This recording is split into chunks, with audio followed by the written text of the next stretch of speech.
मैं और मेरी बच्चियां भूखी थीं, जबकि भाभी पूरे मोहल्ले में हलवा पूरी बांट रही थी। मैंने भाभी से खाने के लिए मांगा तो बोली, अगर बच गई तो दे दूंगी, पर उन्होंने बची हुई हलवा पूरी को फ्रिज में रखकर ताला लगा दिया। रात को मेरी बच्चियां भूख से रोने लगी, तो मैं कचरे के डिब्बे से सूखी रोटियां निकालकर उनके आगे डाल दी। मेरा दिल दुख से फटने लगा। मैं भगवान से रोकर प्रार्थना करने लगी, तभी अचानक एक तेज आवाज आई और मेरा दिल बैठ गया। मैं तुरंत किचन की तरफ भागी। मेरी छोटी बेटी नीति अभी कुछ देर पहले ही पानी पीने के लिए किचन में गई थी। शायद फिर से गिलास टूट गया था। इससे पहले कि मैं किचन तक पहुंचती, भाभी की चीखने चिल्लाने की आवाज आई। मेरा दिल बुरी तरह से धड़क उठा। इसका मतलब वही हुआ था जो मैं समझ रही थी। नीति ने आज फिर गिलास तोड़ दिया था। मैं अपना सिर पकड़कर बैठ गई। मैं उसे कह रही थी कि अभी उठकर उसे पानी ला दूंगी, मगर उसने सुना ही नहीं और खुद किचन में चली गई। मैं तुरंत उठी और बाहर भागी। ये देखो, तुम्हारी बेटी ने फिर एक नया कारनामा कर दिया है। मुझे लगता है कि तुम जानबूझकर अपनी बेटियों को मेरे बर्तन तोड़ने के लिए भेज देती हो। दरवाजे से दाखिल होते ही भाभी ने गुस्से से घूर कर मुझ पर नजर डाली। नहीं, मैं ऐसा क्यों करूंगी? मैं अभी साफ कर देती हूँ। मैंने तुरंत कांच के टुकड़े इकट्ठे करने शुरू कर दिए। अरे अब तुम रहने दो। तुम लोगों ने तो मेरी जिंदगी नरक बनाकर रखी है। सर पर चढ़कर नाच रही हो तुम और तुम्हारी बच्चियां। मैंने तुम्हें कितनी बार कहा है कि इन्हें अपने कमरे तक ही रखा करो, फिर भी तुम इन्हें किचन में क्यों भेज देती हो? भाभी का बवाल शुरू हो चुका था। मैं जानती थी कि अब इसे रोकना मुश्किल था। मैं चुपचाप उनकी बातें सुन रही थी और कांच के टुकड़े उठा रही थी। वो बड़बड़ाती हुई किचन से दंदनाती बाहर निकल गई। आज फिर वो भाई से शिकायत करने वाली थी। मेरी आंखों में आंसू भर आए। कांच समेटते हुए मैंने बेटी पर एक निगाह डाली। वो किचन की दीवार से लगी डरी हुई नजरों से मुझे देख रही थी। अचानक मेरे हाथ की उंगली में कांच का एक टुकड़ा चुभ गया। मैं दर्द से करा उठी। मैंने तुरंत उंगली मुंह में दबाकर दर्द रोकने की कोशिश की। नीति मेरे पास आई। क्या हुआ मम्मा? आपको चोट लग गई? उसकी आंखों में इस कदर खौफ था कि मैंने तुरंत इनकार में सिर हिला दिया। नहीं, कुछ नहीं, तुम कमरे में जाकर बैठो, मैं तुम्हारे लिए पानी लेकर आती हूँ। मैंने उसके खौफजदा चेहरे पर नजर डाली और उसे तसल्ली देकर कमरे में भेज दिया। फिर खुद जख्मी उंगलियों से कांच के टुकड़े समेटने लगी। मेरा नाम काजल है। मैंने कभी सोचा भी नहीं था कि मेरे हालात मुझे ऐसी जगह पहुंचा देंगे जहां अपनी बच्चियों को 2 वक्त का खाना खिलाना भी मुश्किल हो जाएगा। मैं अपने हालातों पर कुढ़ती रहती और भगवान को याद करती। इस मुश्किल घड़ी में भगवान के सिवा मेरा कोई सहारा नहीं था। अगर ये दिन की बात होती तो शायद मेरी बच्चियों को भी समझ आ जाता और दुनिया भी साथ दे देती। मगर मेरे पति से मुझे अलग हुए पूरे 9 साल हो चुके थे। इन 9 सालों में मैंने बहुत से चेहरे बेनकाब होते देखे। हालात बदलते ही लोग कैसे बदल जाते हैं, ये मुझे अच्छी तरह समझ आ गया था। मुझे अपनी इतनी फिक्र नहीं थी, लेकिन बच्चियों का साथ था। मैं ना तो उन्हें खाली पेट देख सकती थी, ना उनके चेहरे पर डर बर्दाश्त कर सकती थी। हमारा हाल दुख और तकलीफों से भरा हुआ था, जबकि भविष्य अंधेरे में था। मैं अपनी बच्चियों को लेकर कहाँ जाती? जब मेरा सगा भाई ही हमसे इतना बेगाना हो गया था, तो गैरों से क्या उम्मीद रखती?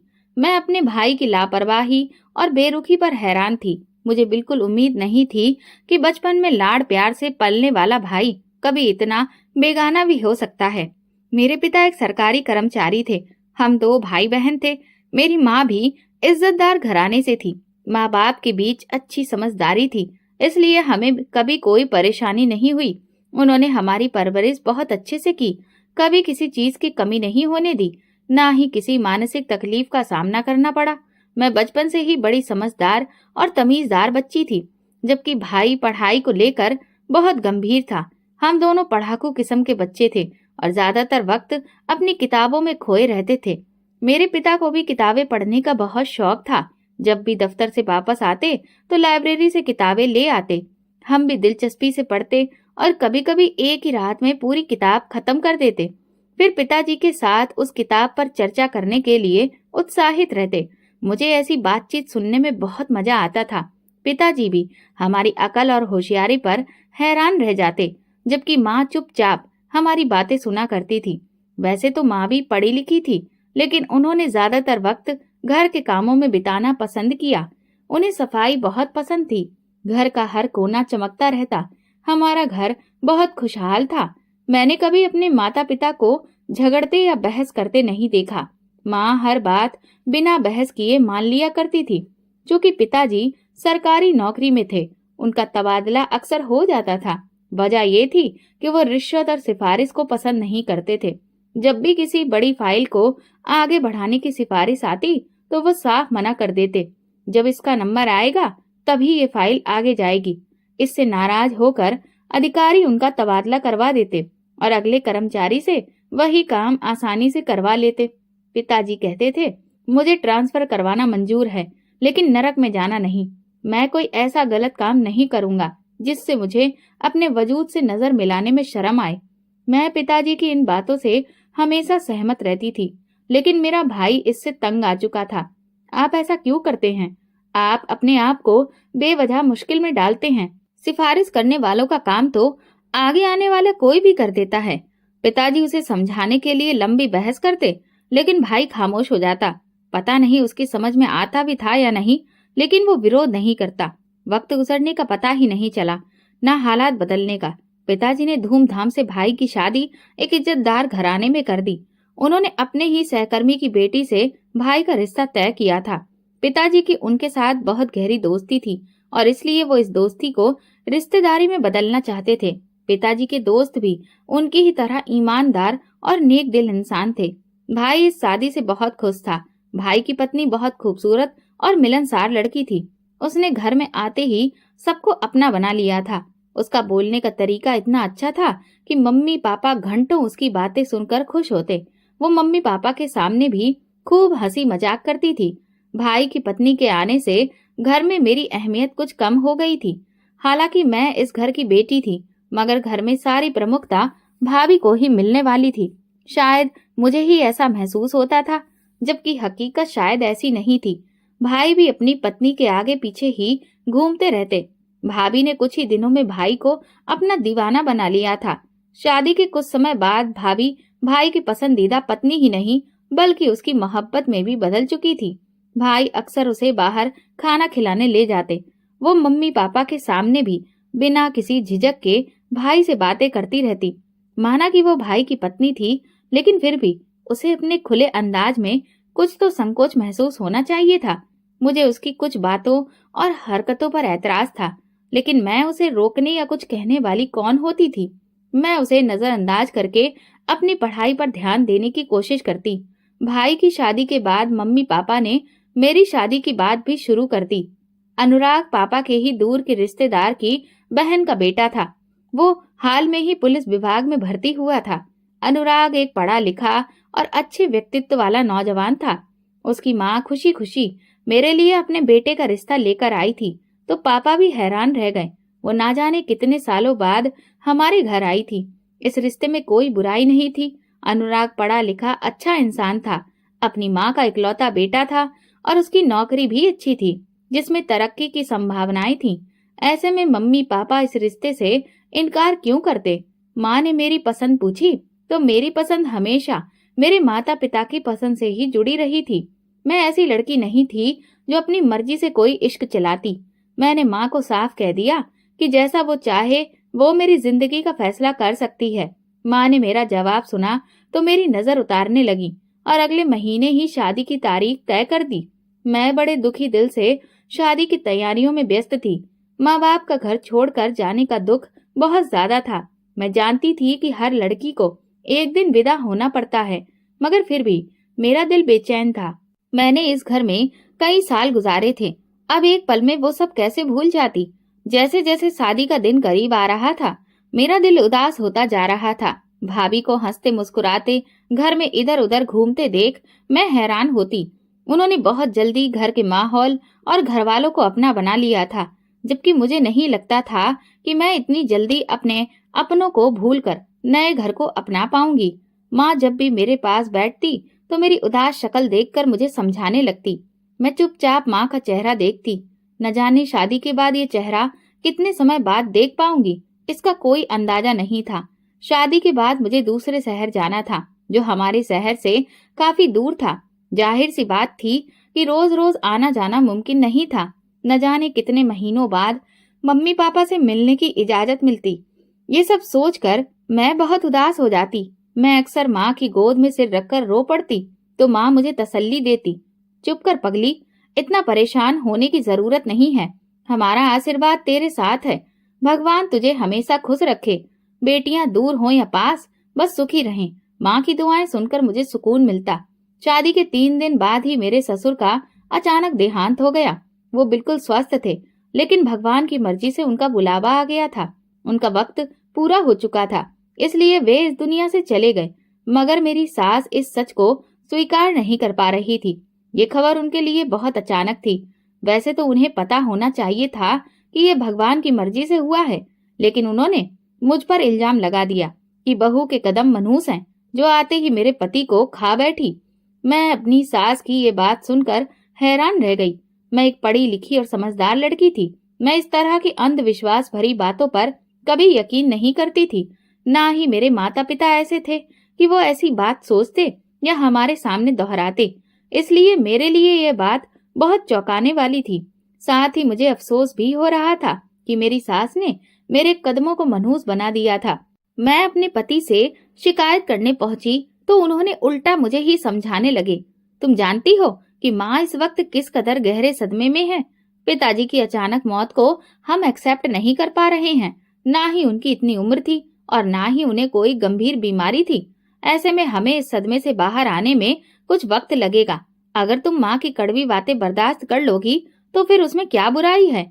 मेरे पति ने उल्टा मुझे ही बातें सुनाई तो मैं चुपचाप उनके पास से उठ गई। वो सही कह रहे थे, मेरी सास सदमे में थी, तभी तो उन्होंने इतनी बड़ी बात कही, वरना कोई भी इस तरह की बात करने के बारे में सोच भी नहीं सकता था। किसी के घर आने से किसी की मौत हो जाए, ये कैसे संभव है। अगर मैं इतनी ही मनहूस थी तो सबसे पहले मेरी अपनी ही मौत हो जानी चाहिए थी, ना कि मैं किसी और की मौत का कारण बनती। खैर, मैं अपनी सास से बहस नहीं कर सकती थी, ना ही उन्हें ये समझा सकती थी। वो मेरी बात सुनने की स्थिति में भी नहीं थी। वो हर रोज अपने पति को याद करके रोती और मेरी तो शकल देखना भी पसंद नहीं करती थी। मैं चुपचाप घर के कामों में लगी रहती। विदा होने के बाद से ही घर का सारा काम मैंने संभाल लिया था।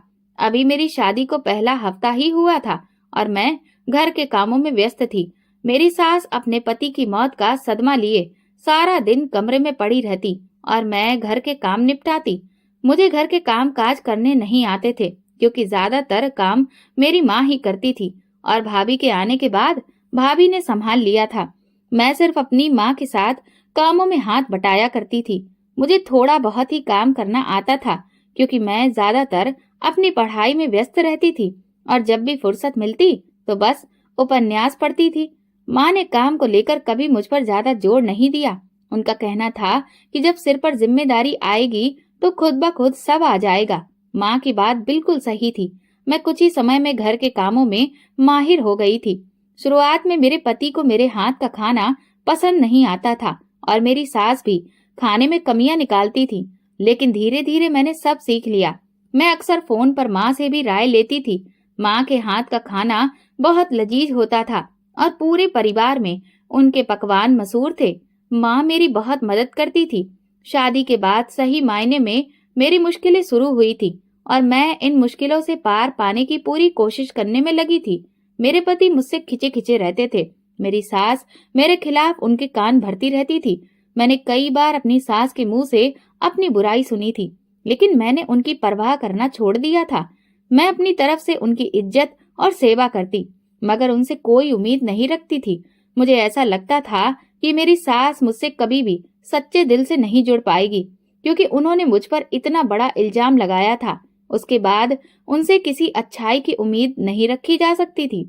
मैंने अपनी सास की कोई भी बात अपने पति को बताने की कोशिश भी नहीं की थी। मैंने उन्हें उनके हाल पर छोड़ दिया था और अपनी दुनिया में दिल लगा लिया था। मैं घर के काम निपटाकर उन किताबों में खो जाती जो मैं अपने मायके से लाई थी। इससे मेरा वक्त अच्छा गुजर जाता था। मेरे पति ज्यादातर व्यस्त रहते और काम के सिलसिले में घर से बाहर ही रहते थे। हमारे बीच वो आपसी अंडरस्टैंडिंग नहीं थी जो मेरे मम्मी पापा के बीच थी। मैं कभी कभी हैरान होकर सोचती कि क्या पति पत्नी के बीच ऐसा रिश्ता भी होता है। मेरे पति खुद से मुझसे बात नहीं करते थे और हर वक्त गुस्से में भरे रहते, तो मैं भी डर के मारे उनसे ज्यादा बातचीत नहीं करती थी और अपने कामों में ही लगी रहती थी। उनके इस गंभीर स्वभाव के कारण मैं उनके ज्यादा करीब नहीं हो पाई थी। मैं अपनी दुनिया में खुश थी। मैं कोशिश करती थी कि मेरी सास और पति दोनों को मुझसे कोई शिकायत ना हो। धीरे धीरे मेरी कोशिशें रंग लाने लगी। मेरे पति का रवैया मेरे प्रति बदलने लगा। अब वे मुझसे प्यार और मोहब्बत से बात करने लगे थे और मैं इतने में ही खुश थी। उसके बाद मैंने किसी से ज्यादा उम्मीद नहीं लगाई। भगवान ने मुझे 2 बेटियों से नवाजा तो मेरी जिंदगी पूरी हो गई। मेरी बेटियां बहुत प्यारी थीं, लेकिन बेटियों के पैदा होने से मेरी सास मुझसे ज्यादा खुश नहीं दिखी। वो पहले भी कौन सा मुझसे खुश थी। बेटियों के जन्म पर भी उन्होंने मुंह बना लिया। उनकी ख्वाहिश थी कि पोता हो, मगर मुझे उनकी परवाह नहीं थी। मैं अपनी तरफ से सास की सेवा में कोई कमी नहीं करती थी। बेटा या बेटी पैदा करना मेरे बस में नहीं था, फिर भी वे मुझसे शिकायत करती थी। मैं उनके ताने चुपचाप सहती। वे अक्सर मुझसे कहती कि मैं उनकी गोद में पोता डाल दूं। मेरी शादी को 5 साल हो चुके थे जब मुझ पर कयामत टूट पड़ी। मैंने कभी सपने में भी नहीं सोचा था कि मुझे इस कदर मुसीबत का सामना करना पड़ेगा। मेरे पति दूसरी शादी रचाकर एक दिन अपनी दूसरी पत्नी यानी मेरी सौतन के साथ घर आ गए। अब मुझे समझ में आया कि उनके रवैये में अचानक आए बदलाव की वजह क्या थी। उनका किसी और से चक्कर चल रहा था। कहते हैं जब मर्द के व्यवहार में अचानक बदलाव आए और वो आपको बहुत ज्यादा प्यार से ट्रीट करने लगे तो समझ जाइए कि वो बेवफाई कर रहा है। यही मेरे साथ हुआ था। मैं हैरानी से अपने पति के सामने खड़ी उनकी नई नवेली सजी धजी दुल्हन को देख रही थी। वो बहुत प्यारी और दिलकश थी। मेरे पति मुझे यूं हैरान देखकर कुछ शर्मिंदा हुए, लेकिन अगले ही पल मुझे नजरअंदाज करके अपनी नई दुल्हन का हाथ पकड़कर अपनी माँ के कमरे में ले गए ताकि उन्हें मिलवा सके। मैं रोती हुई पीछे चली आई। मुझे उम्मीद थी कि मेरी सास मेरे हक में कुछ तो बोलेगी, मगर जब मैं अंदर पहुंची तो वहां का मंजर देखकर हैरान रह गई। मेरी सास अपने बेटे की दूसरी पत्नी की बलाएं ले रही थी और उसे ढेर सारी दुआएं दे रही थी।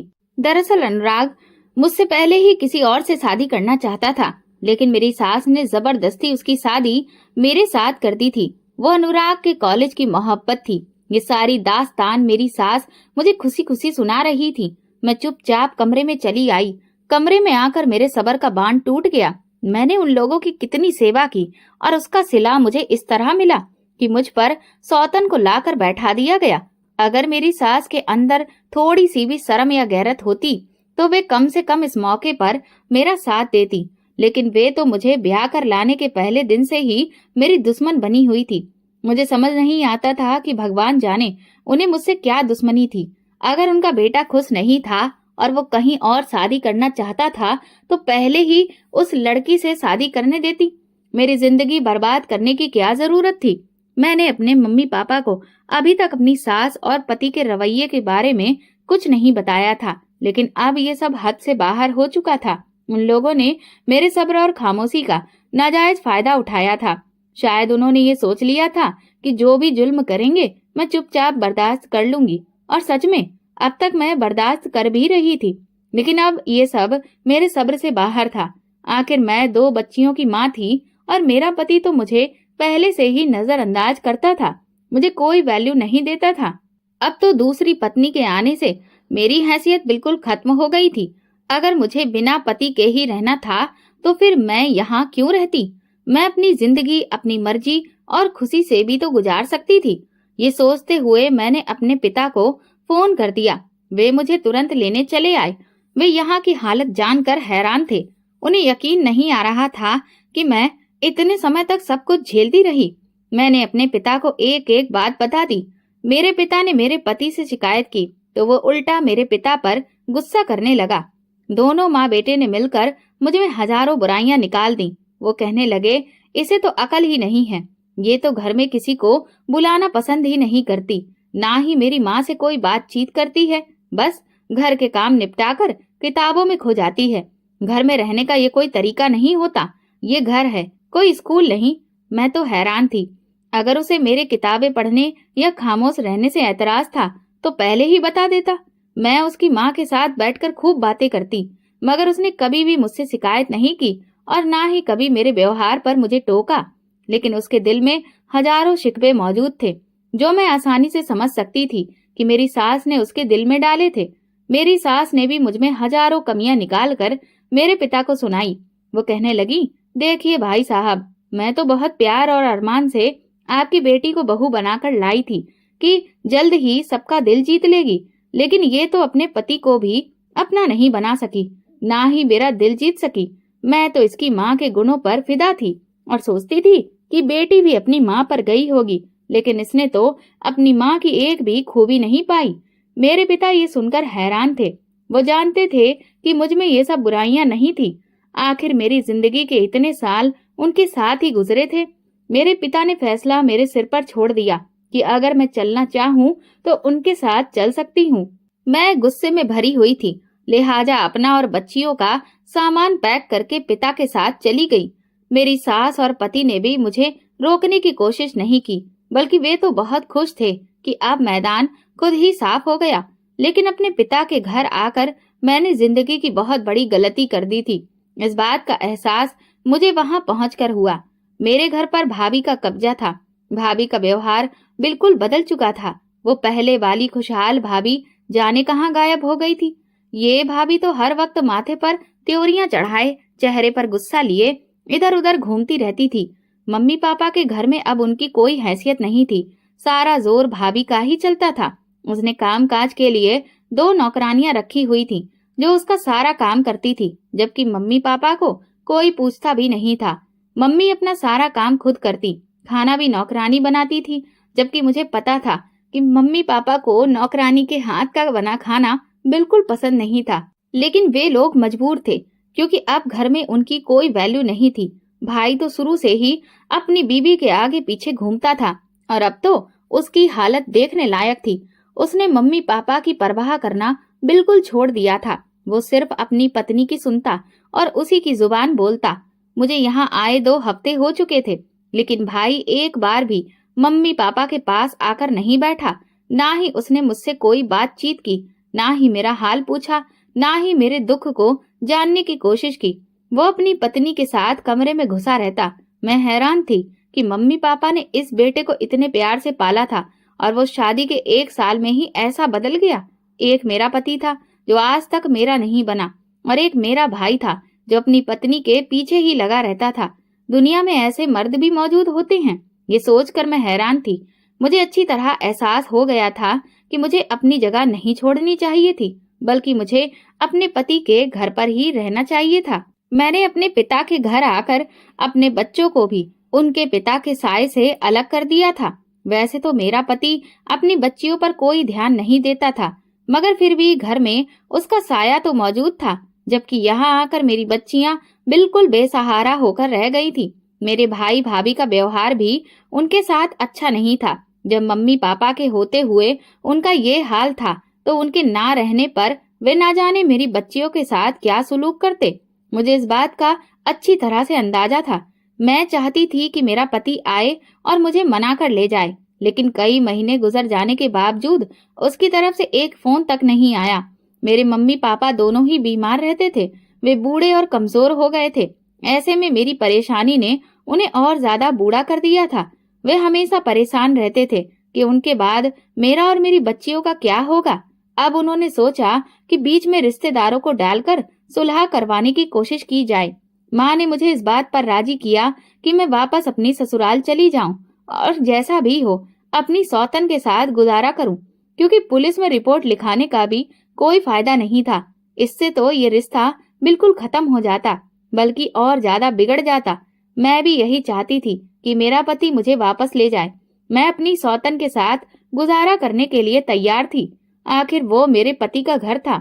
भले ही मेरी वहाँ कोई हैसियत नहीं थी, लेकिन मेरी बच्चियां अपने पूरे अधिकार के साथ वहाँ रह सकती थी। मैं अपने बारे में नहीं सोच रही थी, मैं सिर्फ अपनी बच्चियों के बारे में सोच रही थी, क्योंकि मैंने देख लिया था कि वे यहाँ किस कदर सहन कर रही थी। सुलह करवाने की कोशिश की गई, लेकिन मेरे पति और ससुराल वालों को ना तो भगवान का डर था और ना ही दुनिया का।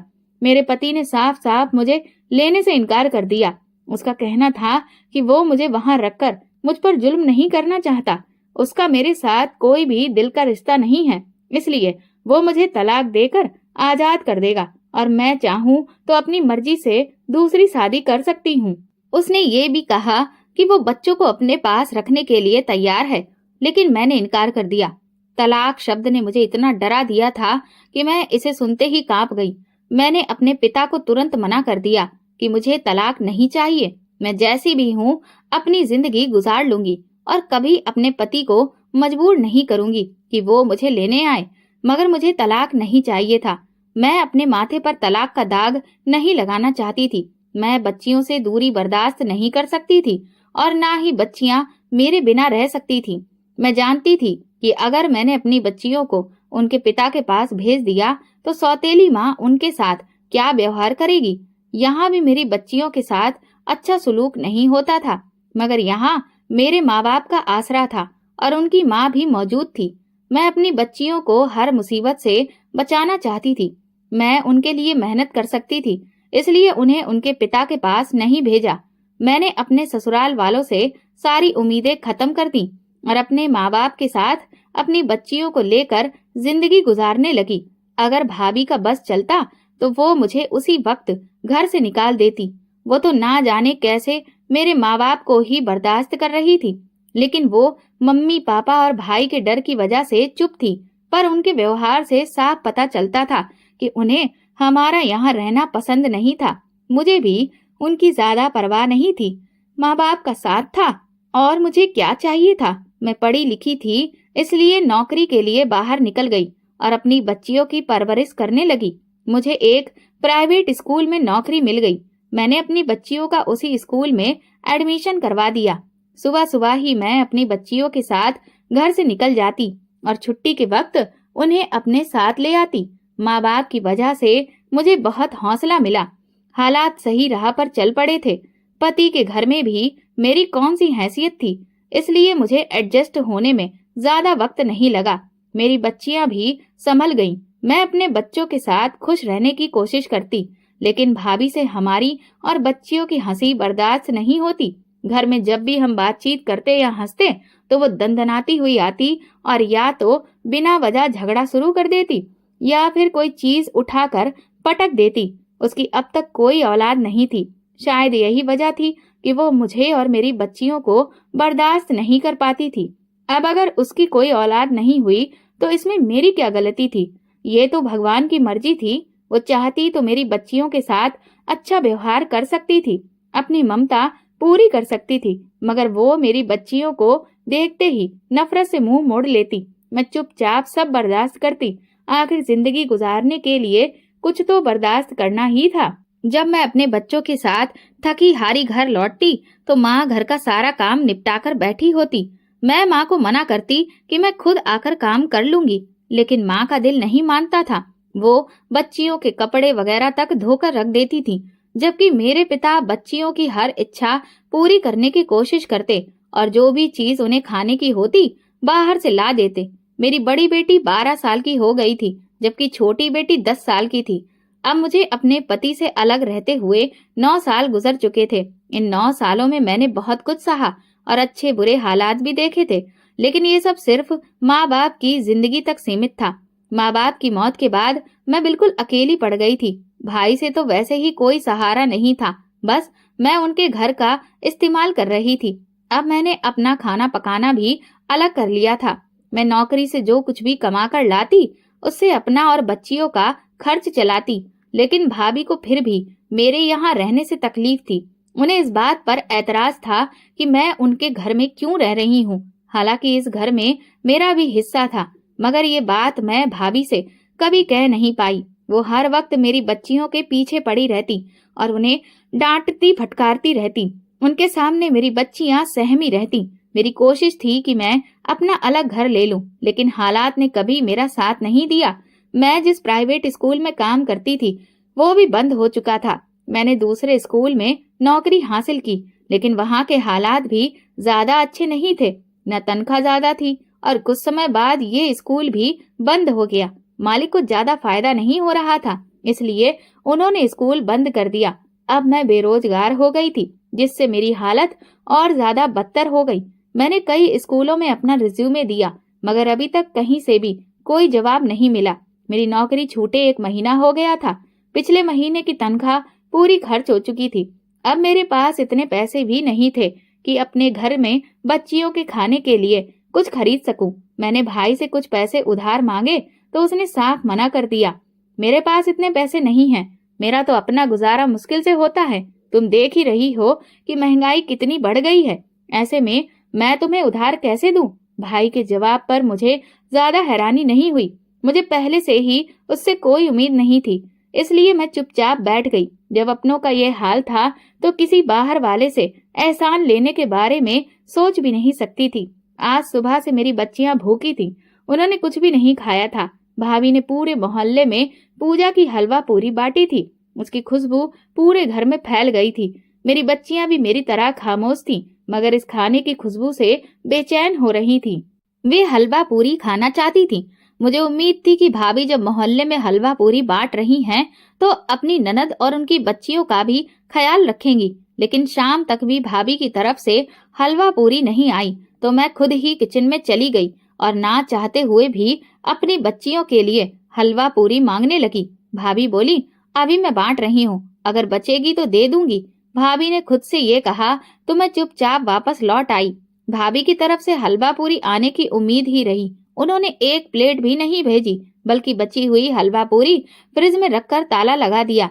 अगर वे जरा सी मेरी बच्चियों के मुंह में डाल देती तो उनका क्या चला जाता। लेकिन उनके जहन में तो गुरूर और गुस्सा सवार था, जिसका कोई इलाज नहीं था। मैं सिवाय सब्र के और क्या कर सकती थी। बच्चियां भूख से रोने लगी। उन्होंने सारा दिन कुछ नहीं खाया था। मेरे पास ऐसा कुछ भी नहीं था जो मैं उन्हें खिला पाती। मैं बहुत बेचैन थी।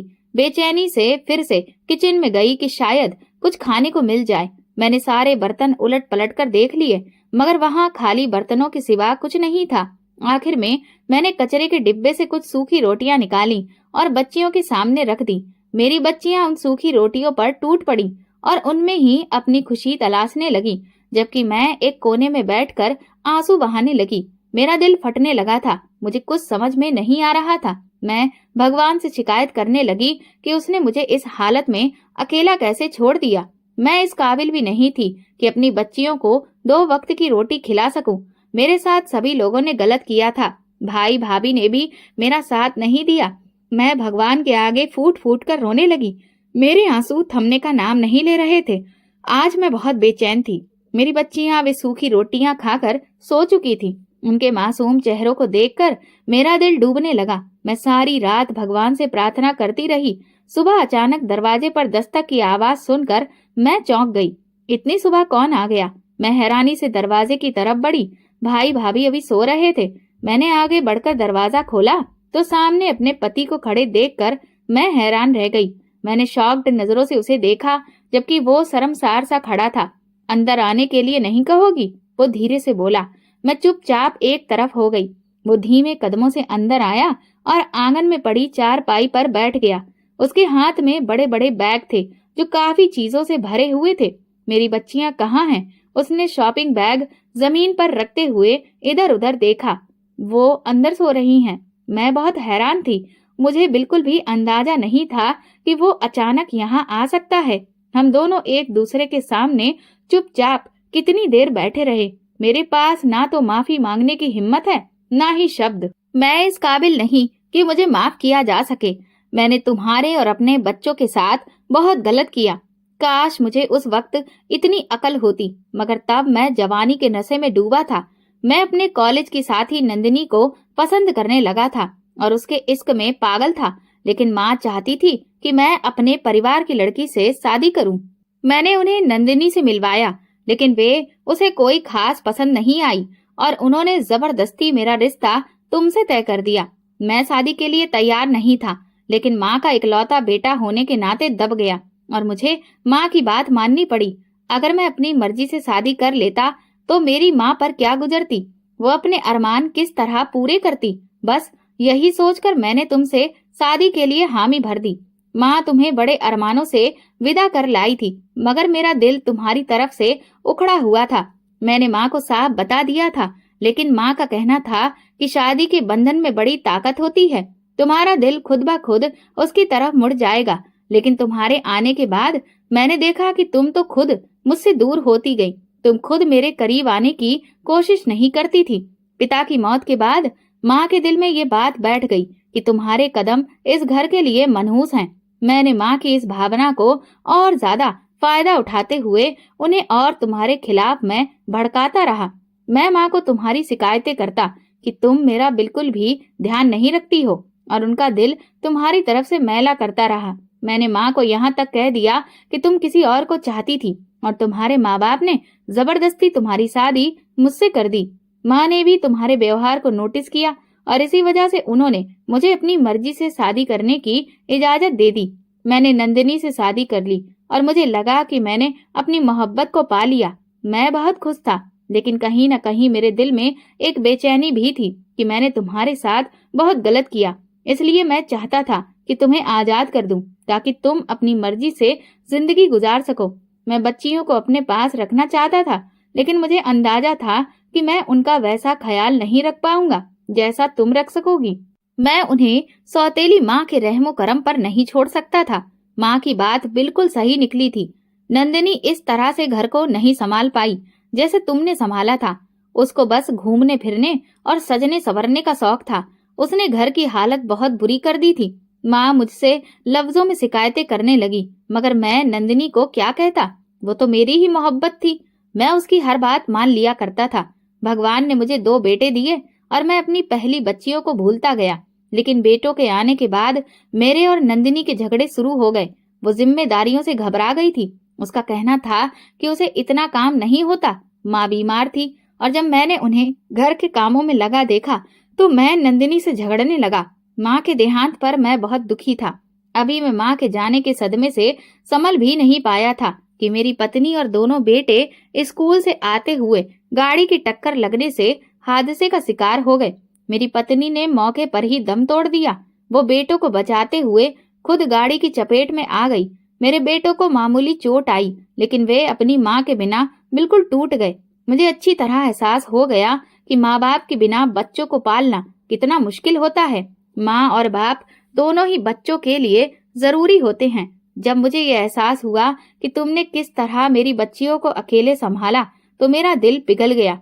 मैंने तुम्हारे माँ बाप को बच्चियों के लिए खर्च भेजने की बात की थी, लेकिन उन्होंने गुस्से में मना कर दिया था। फिर मैं अपनी जिंदगी में इतना मशरूफ हो गया कि मुझे इस बात का अंदाजा ही नहीं हुआ कि मेरी बच्चियां कितनी मुश्किल से गुजर बसर कर रही होंगी। अगर हो सके तो मुझे माफ कर दो और मेरे साथ वापस घर चलो। मैं गुजरे सालों की तकलीफ तो कम नहीं कर सकता, लेकिन वादा करता हूँ कि आने वाले वक्त में तुम्हें और अपनी बेटियों को किसी भी तरह की कोई कमी नहीं होने दूंगा। मैं अपने बेटों की परवरिश के लिए तीसरी शादी भी कर सकता हूँ, मगर मैं जानता हूँ कि कोई भी औरत उन्हें अपनी औलाद जैसा प्यार नहीं दे सकेगी सिवाय तुम्हारे। मुझे तुम्हारी फितरत का अच्छी तरह से अंदाजा है। मैंने तुम्हारे साथ जो कुछ किया उसके बावजूद भी मुझे पूरी उम्मीद है कि तुम मेरे बेटों को अपना लोगी। अनुराग की आंखों में आंसू थे, जबकि मैं कुछ भी बोलने के काबिल नहीं थी। मेरी बच्चियां भी आंखें मलती हुई कमरे से बाहर निकल आई थी। वे हैरानी से अपने पिता की तरफ देख रही थी। ये तुम्हारे पापा हैं। मैंने उंगली से उनके पिता की तरफ इशारा करके उन्हें उनकी हैरानी को कम करने की कोशिश की, मगर उनकी आंखें और भी बड़ी हो गईं। अनुराग तुरंत अपनी बच्चियों की तरफ बढ़ा और रोते हुए उन्हें अपने गले से लगा लिया। वो उनके लिए ढेर सारा खाने पीने का सामान लाया था। बच्चियां कुछ ही देर में उससे घुल मिल गईं। वे मजे से अपने पिता की लाई हुई चीजें खाते हुए बेफिक्री से हंस रही थीं। उनके चेहरों पर आज न जाने कितने अरसे के बाद खुशी थी, वरना इससे पहले तो मैंने हमेशा उनके चेहरे पर सिर्फ डर देखा करती थी। भाई भाभी भी कुछ देर में जाग गए। वे अनुराग को देखकर हैरान रह गए। मैंने अब तक अनुराग की किसी बात का कोई जवाब नहीं दिया था। मेरे पास शिकायतों की एक लंबी लिस्ट थी। अनुराग ने अपनी कहानी तो सुना दी थी, मगर मेरी कहानी सुनने के लिए एक बार भी नहीं कहा था। उसका ज़मीर उसे धिक्कार रहा था, इसलिए वो अपने ज़मीर को खुश करने के लिए चला आया था। मेरा फैसला तो तय था। मुझे अपनी बच्चियों की खातिर वापस जाना ही था। वहां उनका पेट भर खाना और पिता का प्यार उन्हें दोनों ही मिल जाता। अनुराग को देखते ही भाभी का व्यवहार अचानक बदल गया। वो जल्दी से नाश्ता बनाने किचन में चली गई। कुछ ही देर में उनकी नौकरानियां भी आ गईं और उन्होंने नाश्ता मेज पर लगा दिया। मैं भाभी के व्यवहार पर हैरान थी। मैं कल सुबह से भूखी थी, इसलिए नाश्ते पर टूट पड़ी। तुमने कोई जवाब नहीं दिया। क्या तुम नई जिंदगी की शुरुआत के लिए मुझे एक और मौका दोगी? अनुराग ने मेरे सामने अपना हाथ फैलाया। मैंने बिना सोचे उसका हाथ थाम लिया और उठ खड़ी हुई। मेरे मुंह से अपने आप ही भगवान के लिए धन्यवाद निकला। मैंने अपना और बच्चियों का सारा सामान समेटा और फिर मैं अनुराग के साथ नई जिंदगी की तरफ बढ़ गई। अगर आपको हमारी कहानी पसंद आई हो तो कमेंट करके जरूर बताइए। वीडियो को लाइक करें और ज्यादा से ज्यादा शेयर करें। अगर आप चैनल पर नए हैं तो सब्सक्राइब जरूर करें और नोटिफिकेशन बेल को दबाएं ताकि अगली अपडेट सबसे पहले आपको मिले। धन्यवाद।